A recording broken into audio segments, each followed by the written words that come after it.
Have you ever found yourself in a conversation that just feels like a trap? Where it's less about talking and more about getting a reaction out of you? Well, today we are going to break down a really powerful psychological tool for handling those exact kinds of high conflict situations. It's a technique designed to protect your most valuable asset, your own emotional energy. Okay, let's get into it. I think we've all been here. You're just trying to solve a problem, but the other person, they don't seem to want a solution at all. It feels like every single thing you say gets twisted. Every explanation you give just adds more fuel to the fire, and you walk away feeling just wiped out, frustrated, and totally drained. This isn't just a tough conversation. It's what we can call a provocation cycle. It's a loop.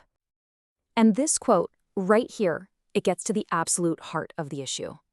When you're dealing with certain high conflict personalities, your emotional reaction, that's not some side effect of the argument. That is the goal. Your frustration, your anger, it actually validates their sense of control and just gives them more ammo to use against you. So the big question is, how in the world do you break that cycle?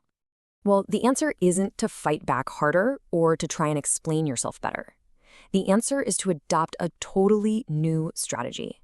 One that shifts your focus away from reacting to their provocations and toward proactively protecting yourself. And this isn't about being cold or shutting down. It's a very deliberate, trainable skill for self-preservation. So what is this strategy? It's called the DEEP technique.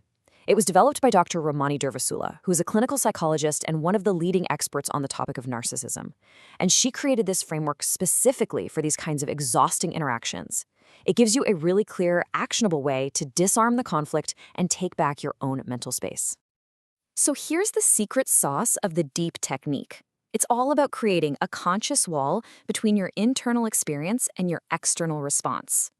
It's about separating what you feel on the inside, the anger, the hurt, the sheer frustration, from what you actually say or do on the outside. This little gap you create, that's your shield. By managing your external response, you literally starve the conflict of the emotional fuel it desperately needs to keep going. Now, DEEP is actually an acronym. It stands for 4 key principles that basically become your new rules of engagement in these situations. Each one is a specific action you can take to keep yourself safe. So let's break down that first one. First up, D is for don't defend. Think about it. When someone is attacking you or twisting your words, what's the first thing you want to do? You want to defend yourself, right? You want to set the record straight. But in these specific dynamics, defending yourself is a trap. The other person's goal isn't to understand you, it's to get a reaction. Your defense just becomes more stuff for them to pick apart and use against you. The second principle, E, is don't engage. This means you have to consciously refuse to get pulled into those long, circular arguments that just go absolutely nowhere. And look, this isn't about being passive or just taking it. Choosing not to engage is a powerful, assertive act of self-protection. You are making a choice to save your energy instead of pouring it down the drain of a pointless fight. Third, the second E is for don't explain. This one works hand in hand with the first two. You see, when you offer up a long, detailed explanation, you're basically just handing over a story that the other person can, and probably will, chop up, distort, and turn against you. You're trying to reason with someone who has zero interest in being reasonable. So instead, you keep your responses short, sweet, and to the point. And finally, P is for don't personalize.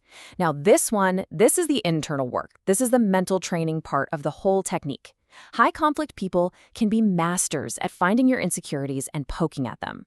This principle is about learning to see their attacks for what they really are, projections of their own issues, a strategy to get control. It doesn't mean the attacks won't sting, but it helps you stop that secondary wave of suffering that comes from actually believing them.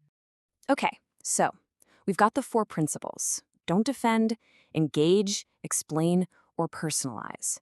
But knowing them is one thing. Actually using them in the heat of the moment, that's a whole different ballgame. So let's talk about what really happens when you start to put the DEEP technique into practice and some of the roadblocks you should expect. And you need to be ready for this. The first time you start using DEEP, when you suddenly cut off that supply of emotional reaction that they're so used to getting from you, their behavior will probably get worse before it gets better. They're going to try harder to push your buttons to get that reaction back. This isn't a sign it's failing. It's actually a predictable part of the process. And this whole phenomenon actually has a name in behavioral psychology. It's called an extinction burst. It basically describes that temporary, predictable spike in a behavior when the reinforcement for it, in this case your emotional reaction, is suddenly taken away. Just knowing this term is so empowering, because when things ramp up, you won't think, oh no, this isn't working. You'll recognize it as a sign that it is in fact starting to work. So to help you stay strong during that extinction burst, you need a toolkit. You need a few rehearsed, neutral phrases ready to go. Things like this. They're brief, they're firm, and they're totally non-emotional.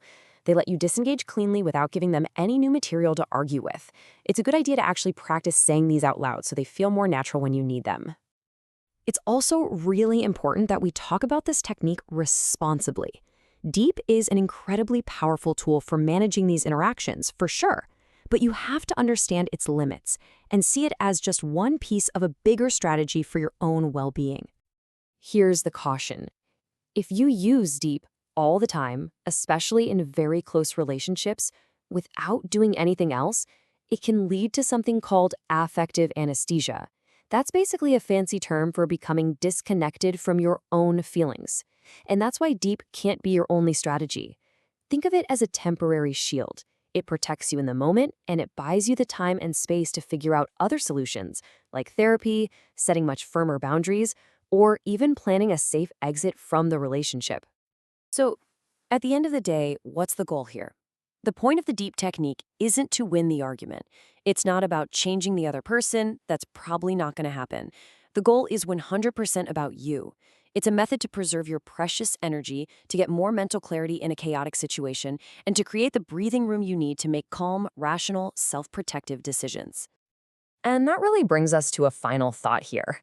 Just take a second and consider all the energy you currently spend defending yourself, engaging in pointless arguments, explaining yourself over and over, and taking things personally. Now just imagine taking all of that energy and redirecting it back to yourself. The question then becomes, what mental and emotional space could you reclaim with a strategy like this? And what could you build in that new space?